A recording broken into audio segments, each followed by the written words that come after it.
Friends, मैं पूनम स्वागत करती हूँ एयरलाइंस की आज की बड़ी खबरों में। आज की खबरों में हम आपको बताने वाले हैं भारत सरकार के द्वारा चालू किए गए अंतर्राष्ट्रीय उड़ानों से कुछ बड़ी खबरों के बारे में, जो कि दुनिया के कई देशों से आ रही है। यदि आप इस समय ट्रैवल करने वाले हैं तो आपके लिए ये न्यूज़ बहुत ज़रूरी है। इस न्यूज़ को आप पूरा ज़रूर देखें ताकि आपको फ़्लाइट और ट्रैवल से रिलेटेड सारी जानकारी मिल सके। तो एयरलाइन से पहली बड़ी खबर आ रही है यहाँ पर कनाडा से। अब फ्रेंड्स, कनाडा में ट्रैवल करना आपके लिए और भी आसान हो गया है, क्योंकि यहाँ पर भारत सरकार ने कनाडा के साथ भी एयर बबल्स एग्रीमेंट की शुरुआत कर दी है, जिसके बाद अब दोनों देशों की एयरलाइंस कंपनियां अपनी अपनी फ़्लाइटें शुरू कर सकती है।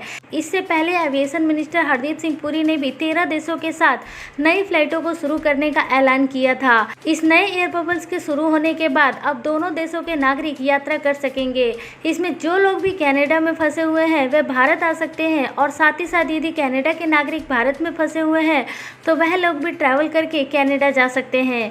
अगली खबर आ रही है यहाँ पर साउथ अफ्रीका को लेकर। फ्रेंड्स, यहाँ पर साउथ अफ्रीका अपने देश में अंतर्राष्ट्रीय उड़ानें शुरू कर रहा है, लेकिन इसमें भारतीय लोगों को एक बुरी खबर मिल सकती है, क्योंकि प्राप्त जानकारी के अनुसार साउथ अफ्रीका अभी भारत के लिए अंतर्राष्ट्रीय उड़ानें नहीं शुरू करने वाला, क्योंकि यहाँ पर भारत में कोरोना के केसेस दुनिया में सबसे ज़्यादा है, जिसको देखते हुए ही साउथ अफ्रीका भारत को उस लिस्ट में शामिल नहीं कर सकता, जिस लिस्ट में वह देशों को अपने यहाँ पर फ़्लाइटें ऑपरेट करने की इजाज़त दे रहा है। हालांकि इसके ऊपर अभी ऑफिशियल सूचना साउथ अफ्रीका की तरफ से आनी बाकी है। अगली खबर ले लेते हैं एयर इंडिया की तरफ से। एयर इंडिया ने यहाँ पर यूके जाने के लिए एडिशनल फ़्लाइटों की लिस्ट जारी की है, जिसके बाद जो पैसेंजर्स भी अब Delhi via Amritsar UK travel करने वाले थे वह अब एयर इंडिया की उड़ानों से ट्रैवल कर सकते हैं।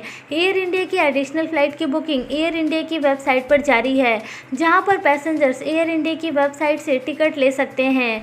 अगली खबर आ रही है यहाँ पर हांगकांग की तरफ से।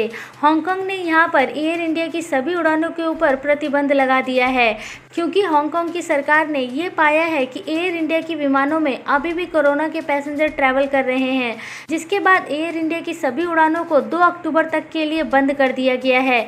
इससे पहले भी एयर इंडिया की उड़ानों को कनाडा जाने से रोक दिया गया था।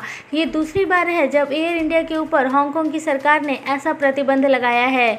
अगली जानकारी हरदीप सिंह पुरी के द्वारा दिए गए इंटरव्यू को लेकर है।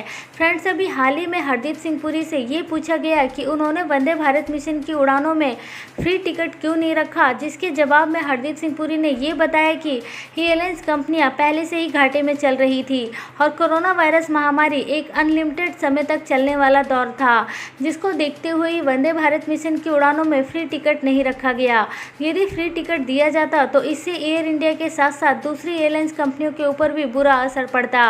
आपको बताना चाहेंगे कि वंदे भारत मिशन 6 मई से शुरू हुआ था, जिसमें शुरुआत में वंदे भारत मिशन के टिकटों का किराया डबल से भी ज़्यादा हुआ करता था। अगली जानकारी देखते हैं हैदराबाद एयरपोर्ट को लेकर। फ्रेंड्स, हैदराबाद एयरपोर्ट से कतर एयरवेज और एतिहाद एयरवेज दोनों की उड़ानें शुरू हो चुकी है। आपको बताना चाहेंगे कि कतर एयरवेज की उड़ान 13 सितंबर से सप्ताह में 2 दिन ऑपरेट हो रही है। साथ ही साथ एतिहाद एयरवेज ने भी अपनी उड़ानें 20 सितंबर से शुरू कर दी है। कतर एयरवेज यहाँ पर हैदराबाद को दोहा से जोड़ेगी, और साथ ही साथ एतिहाद एयरवेज हैदराबाद से यूएई के लिए ऑपरेट करेगी। भारत सरकार ने इस समय इन दोनों देशों के साथ एयर बबल्स एग्रीमेंट पर साइन किया हुआ है, जिसके तहत ही कतर एयरवेज और एतिहाद एयरवेज को अपनी उड़ानें शुरू करने का मौका मिल रहा है। इसके साथ भारत की एयरलाइंस कंपनियां जैसे कि इंडिगो, स्पाइसजेट और एयर इंडिया भी अपनी उड़ानें इन देशों में शुरू कर चुकी है। अगली जानकारी भी कतर एयरवेज को लेकर आ रही है। कतर एयरवेज, जो कि दुनिया के 90 डेस्टिनेशन पर अपनी उड़ानें शुरू कर चुका है। कतर एयरवेज से एक अच्छी खबर यह है कि कोरोना वायरस महामारी जब पूरी दुनिया में फैल रहा था, उस समय भी कतर एयरवेज ने अपनी उड़ानों को चालू रखा था और कम से कम 30 डेस्टिनेशन पर ऑपरेट हो रही थी। मौजूदा समय में कतर एयरवेज दुनिया की सबसे बड़ी एयरलाइंस कंपनी के रूप में है, जो कि सबसे ज़्यादा डेस्टिनेशन पर अपनी सर्विसेज दे रही है। अगली जानकारी आ रही है ओमान एयर की तरफ से। ओमान एयर 1 अक्टूबर से यूरोप के लिए अपनी उड़ानें शुरू कर रहा है। ओमान एयर यहां पर मस्कट, लंदन, फ्रैंकफर्ट और इस्तांबुल को जोड़ेगा। 1 अक्टूबर से ओमान एयर दुनिया के तकरीबन 12 देशों में अपनी उड़ानें ऑपरेट करना शुरू कर देगा। अगली खबर लेते हैं लुफ्तांसा से।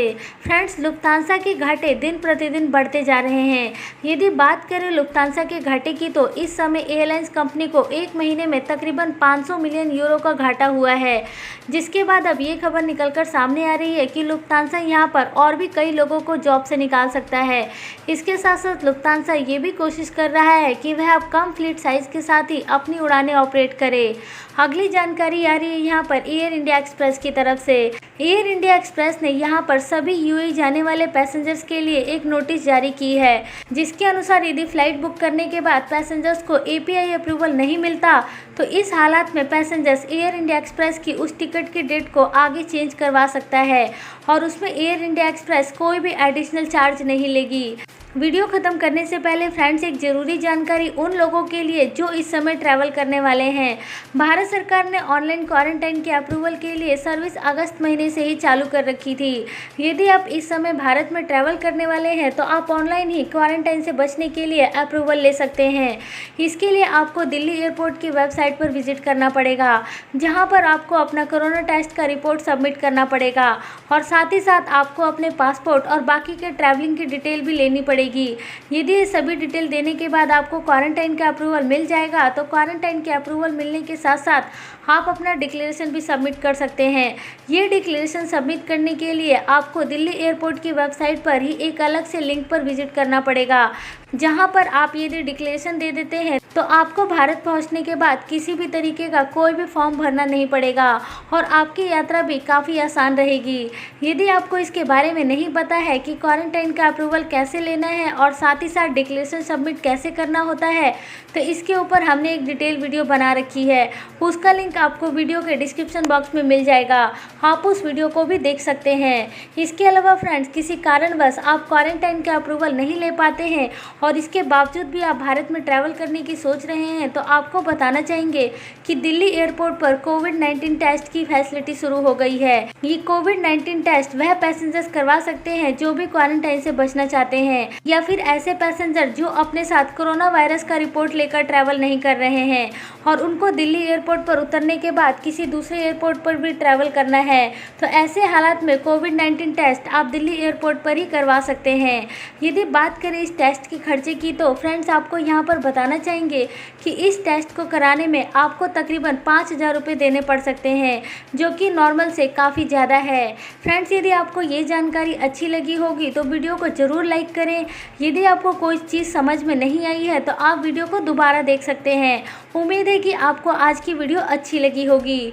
तो ये थी आज की एयरलाइंस की कुछ ज़रूरी और बड़ी खबरें। ऐसी और खबरें देखने के लिए चैनल को ज़रूर सब्सक्राइब करके रखें ताकि आपको एयरलाइंस की सारी खबरें मिलती रहे। साथ ही साथ फ्रेंड्स, यदि आप एयरलाइंस की न्यूज़ हिंदी में जानना चाहते हैं तो इंडियन फ्लाइट स्टेटस पर ज़रूर विजिट करें।